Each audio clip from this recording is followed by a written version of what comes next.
Hi అండి. ఇది మామూలు దోశ కాదు, రవ్వ దోశ కాదండి. ఇది ఒక స్పెషల్ దోశ. నేనైతే ఇలా చేశాను. అది ఎలా చేస్తానో చూపిస్తానండి. ముందుగా నైట్కి ఇలా 2 కప్పులు బియ్యం నానబెట్టి పక్కన పెట్టుకోవాలి. ఉదయాన్నే 4 సార్లు కడిగి నీళ్ళన్నీ వంపేసుకోవాలి. వంపేసుకున్న తర్వాత దానికి 2 కప్పుల బియ్యానికి 1 కప్పు సొరకాయ తీసుకోవాలండి. సొరకాయ ఇలా చెక్కు తీసేసుకొని మధ్యలో కూడా ఇలా తీసేసేయాలండి. ఎందుకంటే ముదురుంటే కన్నా బాగుండదు. మధ్యలో అనేది లేతగా ఉంటే లేతగా ఉన్నది వేసుకోవచ్చు. నేను కొంచెం విత్తనం కట్టింది కాబట్టి తీసేసాను.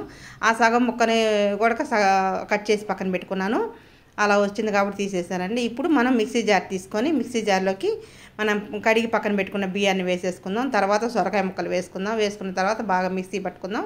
కొంచెం కొంచెంగా నీళ్ళు వేసుకుంటే మిక్సీ పట్టుకోవాలండి. చాలా బాగుంటుంది. ఇదైతే నేను ఇదే ఫస్ట్ టైం చూసారు కదండి. పిండి ఎలా వచ్చిందో మన దోశ పిండి ఇలానే వచ్చింది. మినపప్పుతో అవసరం లేని దోశ అండి.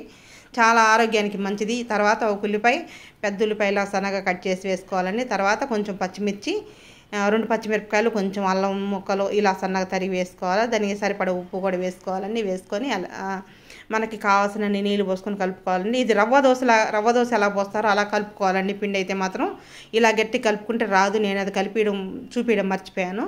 అంటే వీడియో ఒక్కొక్క క్లిప్ అయితే ఎక్కట్లేదండి, డిలేట్ అయిపోతుంది. అందుకోసం నేను చూపించట్లేదు. పోసేది కూడా చూపిస్తాను. ఆ రవ్వ దోశ టైప్లో పెను మీద పోసి చూపిస్తాను. చాలా బాగుందండి దోశ అయితే మాత్రం. దీంట్లోకి వేరుశనగపప్పు చట్నీ మనం దోశలోకి ఎలా చేసుకుంటామో ఆ చట్నీ చేసుకుంటే చూస్తున్నారు కదా, ఆ చట్నీ బాగుంటుంది. ఇలా వస్తుందండి రవ్వ దోశ. నేనే ఫోన్ పట్టుకొని వీడియోలు తీయాలి కాబట్టి ఒక చేత్తో ఫోన్ ఒక చేత్తో దోశ పోస్తున్నానండి. నాకైతే నేనే వీడియోలు తీసుకుంటాను. ఎందుకంటే మాకు పట్టుకోవడానికి ఎవరికి కుదరదు.